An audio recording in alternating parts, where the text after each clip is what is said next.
Thanks, and thanks for inviting me. And yeah, that was true 11 days ago that I was the head of a business unit called Networks and Public Safety. Since then, I have actually got a new position. I will tell you a little bit about that. No, that's fine. I know. But it is true. My name is Jessica Öberg. I work for Saab. Saab is this defense and security company.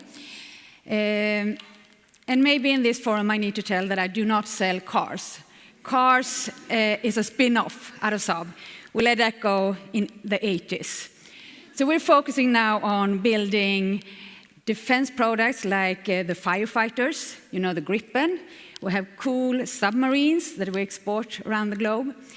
And we also do communication solutions to actually communicate with the planes to the ground, make sure that everyone is safe in that environment.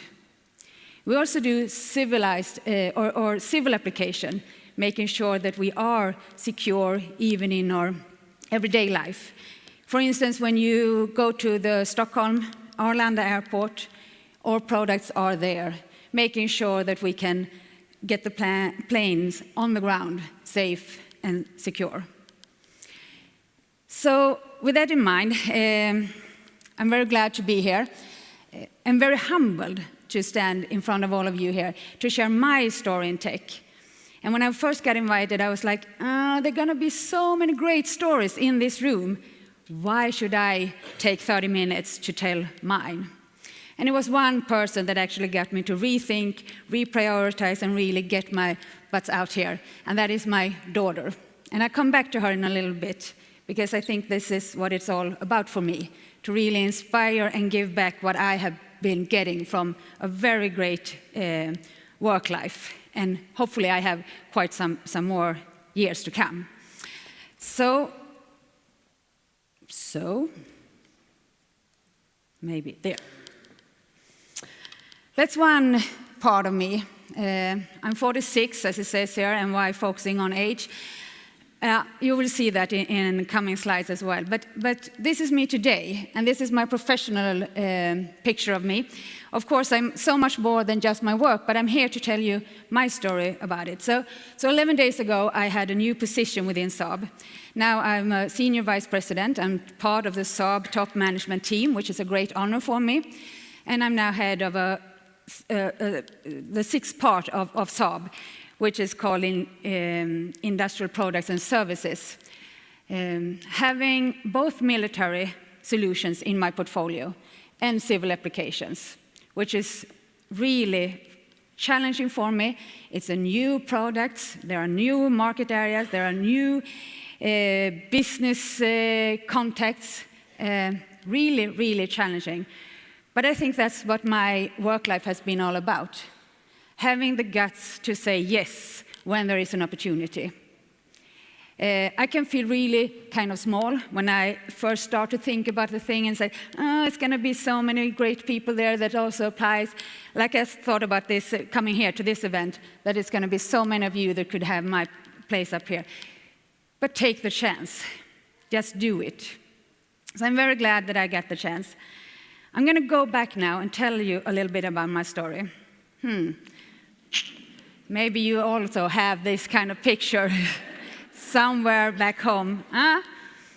That's the style of the 80s.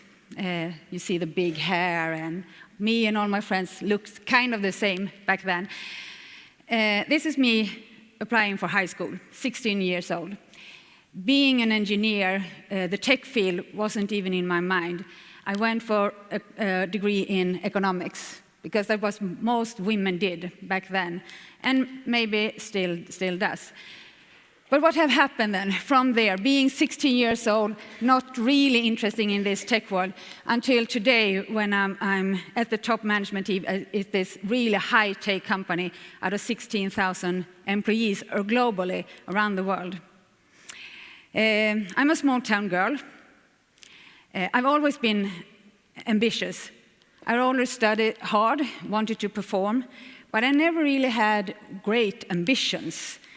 I never pinpointed myself being at the top management team, but I've always tried to do my very best at where I'm at. So today and here now, I'm trying to do my very best to get my story out to all of you. And I think that's what is important. Either you study for a test, you try your best, or for me, when I had my first position as an engineer, really try to deliver in my project. So it was kind of late in my years. I was 17 when I met this inspiring guy that taught me about computers, and he got me into the digital world. And back then, it wasn't as common with computers, and he opened my eyes and said, imagine what these computers could do in the future. I couldn't really see it there, but I got a college degree in computer science, and I really got a hang of this, the programming language, the digital language, because to me it made sense. Because if you could logically think about it, you can get a computer to do it for you. So I really, really enjoyed it. After 2 years as a consultancy in Stockholm, I took all the guts I had, and I got a position at Saab. This is 20 years ago, and my first position put me in the States. So I actually got to be a programmer in US for 3 years. I was even worse at English than I am today, so it took a lot of courage to just go there and get a work life in another country using a second language for me. But that's how you just have been doing it. Just dig into it, roll up your sleeves, and do the very best you can. There was 3 fantastic years for me. It just didn't develop me as a programmer and a project manager. It also developed me as a human being, to really see the differences between us and also appreciate what is important for me. So I joined Saab for 20 years ago, and I did that because of all the cool techniques. It was a high-tech company. It was a company that had all these high-tech profile products, services, and solutions. But why did I stay for 20 years? Yeah, still, the products are important for me. The cool techniques are important. But there is so much more. And Jonas here is going to help me a little bit and tell me why.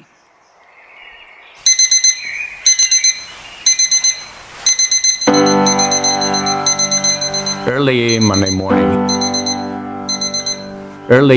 morning is not my favorite. I just want to stay in bed, just for 10 more minutes. It's easy to get lost in daydreams, thinking about the weekend, longing for the next one. I guess that's what Mondays are for. Routinely leaving your kids at school, sleepwalking to the bus, casually kissing your loved ones goodbye, not thinking twice. I love that. In fact, it's my job. Because in my world, boring morning means we're doing all right. It means we're safe. That's why I'm a pilot. To keep my country safe, to keep my family safe, to keep everyone's boring morning safe. 1,000 miles an hour.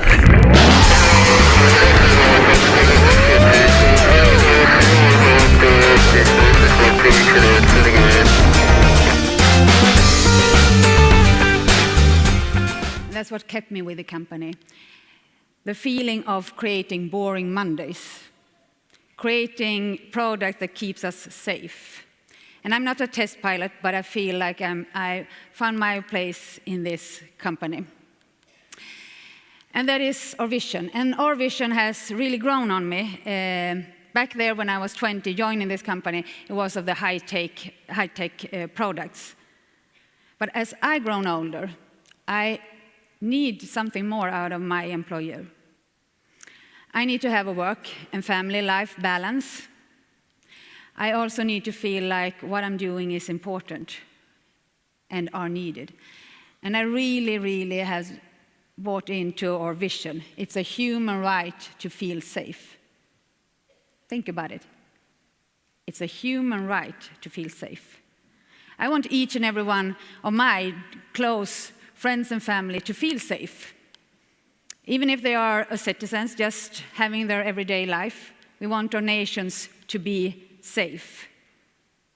I also want us all to be safe when we take vacation and go to the airport and we go out to meet other cultures, meet friends that isn't located where we're at. I also want all of us that are signed up, being our soldiers or policemen, firemen, that really do important and sometimes not so safe work, I want them to feel safe as well. And that's when I feel like we make a difference, Saab make a difference. So we have been in this business for 80 years in Sweden and 9 years later here in Finland. So we've been in Finland for 71 years. So we have had a long cooperation, Sweden and Finland. And in order to stay in business for such a long time, you need to be creative, innovative, you need to rethink and think in different kind of ways to actually stay on the market. And one way of doing that, that I think is really important, is to invest in your future. We spend 25% of our yearly turnover into research and development. That's a huge amount of resources that goes in that way. But important, because we take what we need for our military products and we turn that into the civil security part as well. You see different kinds of business that we do up here.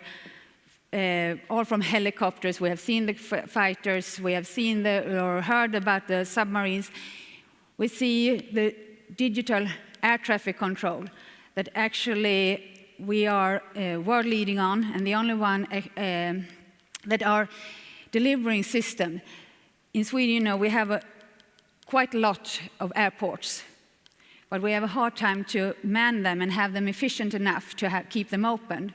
With our solution, we could actually have a really northern part airport opened and run by another airport. That keeps all our country kind of opened in a more efficient way. The market that I'm in and the business that I'm doing is all about being long-term commitment to our customers. And we call it our strategic wheel, and we have sustainability in the middle, because that is core for us. We're gonna be here for the long run. If you buy our products, it's not like a jacket that okay, this was an old-fashioned one, I'm gonna buy a new one next year anyway. Our products could be there for 30 years. That means that I will be long gone when my product is out there. So we need to be sustainable. We need to be designing products that are maintenance and can continue to work with a customer for a very, very long time. And how do we do that? How do we stay innovative? Because we can't be innovative by ourselves. It's not like I could go into my office, sit there all by myself and say, I'm really going to try hard and come up with a new solution. No, to me, this is all about cooperation. You need to get inspiration from different parts of the market, different part of the world, different angles into a problem. And we do that with this cooperation with both other governments, other partners and companies, but also the academia. So for us, we have been working with universities around the globe for a long, long time. And I will tell you a little bit about a success story that is here, but we can develop it further. And that is what we just signed up for here in Finland with the Aalto University. Just this February, we signed a strategic partnership with this university. Because you are in the forefront when it comes to sensor and communication. And I think we can develop a win-win solution where we, as a company, could get access to new research results. But we can give you our international market and make sure that you are known into the international world for your great findings. So we just assigned our 2 first PhD students. They are employed by Saab, but they will work with the Aalto University into this. And we are committed for at least 10 years cooperation. And we're going to spend roughly around 20 million euros in this cooperation. This is just one thing that we do. I'm also going to tell you a little bit, Risto was asking earlier, what can we do to make sure we get more women into tech? This forum is a great example of what we actually can do. But I'll tell you a little bit about Arboga. Arboga is my hometown. It's a small town. We are just 15,000 people that lives there. But it's a convenient size of a town to work with from a company perspective, because you can work with all the kids, not need to specifically choose a few. So I'm going to tell you a little bit about that. We start and get all the 5 years to come out to Saab and find the fun of technology. And I really like this picture because you can see in this kid's eyes how nice and rewarding it is when he tried to just first blow in a glass of water and nothing happens. Then we just put a little drop of soap into it, and wow, this whole world is exploring. And he finds it so interesting. And that's a playful way to find the kids' way into technology and talk about technology in that way. We bring all the kids back, and we do this every year now for a couple of years back with the 5 years old, and then when they are in the 5th grade, we take them back. And that's when we start to talk about aerodynamics. We build paper planes and talk about what makes a good paper plane. How can we make it to go really far? And even if you have done this really great, good-looking plane, it might not reach very far. With small adjustment, you could actually make it go even further. So that's one way of really playful, get the technology into the kids' life. We continue then when the kids are in the 8th grade, just about to go to high school and make their selection of, should I go economics, technology, what should I do? We bring them back to Saab again, and then we talk about engineers. What are we doing all day long? What could a workday look like? What other kind of work are we doing at Saab? To just make sure they understand when technology is used in our products. And of course, we make them play a little bit as well, because we want them to stay creative.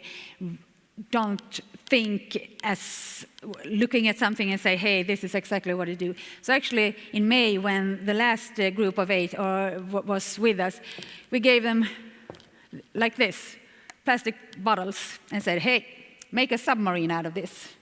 And they all get so creative. And actually, they could make submarines out of a plastic bottles. And then, of course, we had to race them and see which submarine was the best one. So keep the playfulness. Then we have a really great cooperation with the community's high school. So we have what we call the Saab Technology High School, where we have 16 places every year for really motivated kids to read the tech program for 3 years, but in that program also visiting Saab, both in Sweden and on a global market, to get a little bit closer to production and what it's all about. And hopefully, after all that, we can assign a new test pilot like Jonas that we heard earlier, or we can find my replacement. Because we need to start at a really, really early age. It's too late for most people when they were in my age getting introduced into technology at 17. I think you need to start earlier. And this is one way of doing it. And of course, it could be tough if you're part of a smaller corporation or business. But take bits and pieces. Do your thing into this. I'm back to this picture. We saw it before. Yeah, we can count. It's been 30 years in between these two pictures. A lot have happened with me. I would never have guessed back then that I would stand here on a stage talking English to all of you and tell me about my story. Never. But it is important. And as I said, the only reason I'm here, or one of the biggest reasons that I'm here today, is my daughter. And I've asked for her, and she has approved for me to use her picture as well. Here we go. My daughter is today 16. It's 30 years between these two pictures. I would imagine that a lot had happened, that it would be obvious for her and her friends to, hey, I'm going to go to the tech industry. I'm going to be part of this industry where you can both make money and have fun at work. I get really, really sad realizing that that's still not the case. None of her friends were really into the high-tech business. None. That kind of scares me. And that makes me think, what and why can't we share more of the fun we have at work? Sure, my daughter gets the feeling because she listens in to me, and you remember the guy that inspired me getting into this digital world and learning to programming and all that. He wasn't just a great guy back then, he still is a great guy. In fact, he's my husband today, and he's an entrepreneur, and he's also the father of these kids. So he's into this high-tech business as well. So I think we have been talking a lot about tech in our household with both our daughters and their friends. But I think we have a lot more to do here. So I want to challenge each and every one of you here today. Now you heard my story, the doubt I had, finding the fun of it, deliver each and every position that I had, and be brave enough to say, yes, I will try it, I will get into this. But we need to have more of those stories. And I want each and every one of you to dig into you and say, hey, I also have a story. I'm going to share that with someone. And I want you to start sharing that story today, because I need to recruit a lot of engineers for the future. And I think that most of you guys that are working in companies has the same need as well. We need to be more in this field of high tech. So use yourself as an ambassador. See your own success and share your stories, because we will need it for the future. Thank you very much.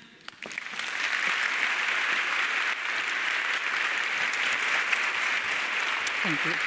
Thank you. Jessica, don't go away. Don't go, nope. We have time to go through some questions. You know, you're not done yet. Okay, yep. Sorry. And we received a lot of tweets about your fantastic presentation, on your story, on your daughter, on the great work on how you make Mondays boring. Good for you. Yeah. Keep it that way. We love boring Mondays, and we love. You know, these countries in the northern part of Europe are among the safest in the world, and we want to keep it that way. Thank you for the work that you do. Thank you. A lot of people have thanked you also for the investment you're making in Aalto University. A long-termism, that's a beautiful story in and of itself. But in your story, there is something surprising that, you know, that your husband, and that you revealed only at the end. That's good storytelling. With all of this inspiration, with all of these wonderful things in your family, still you recognize that you were not as inspiring for the next generation. No. Any more insights on that? People want to know. What can we read? If you and your husband, who are so inspiring, cannot get, you know, that community of girls excited, what did you do wrong? I think we just took it for granted because we are so passionate about it. So we just kind of thought, hey, everyone gets that. But I realize now that no, that's not the case. We really need to focus on, we need to deliver this message. We need to talk about the fun we have every day. We need to explore and really invite them into our world and talk not just about, this is going to be a tough day, or I had this tough day. Really talk about the amazing people you meet, the fun you have at work, and all the new ideas that pop up in your head. Don't take it for granted. You know, it's so important what you just said about the tech industry and storytelling. It's something that we're not very used to. It's surprising that 97% of our scientists believe that climate change is real. 97%. Still, almost 50% of the people in the U.S. vote for Donald Trump. That has a lot to do with our inability to tell the story of science, tell the story of technology.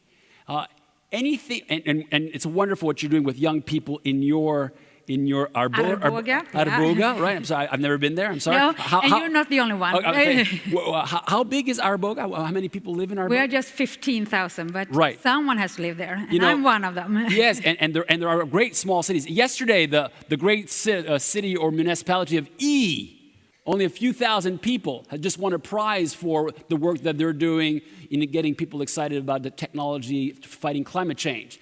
Let's hear it for the city of in Finland. Woo! They won the European Commission Award for for sustainability and fighting climate change in a small place. So these small Nordic cities are important. In the work that you do there.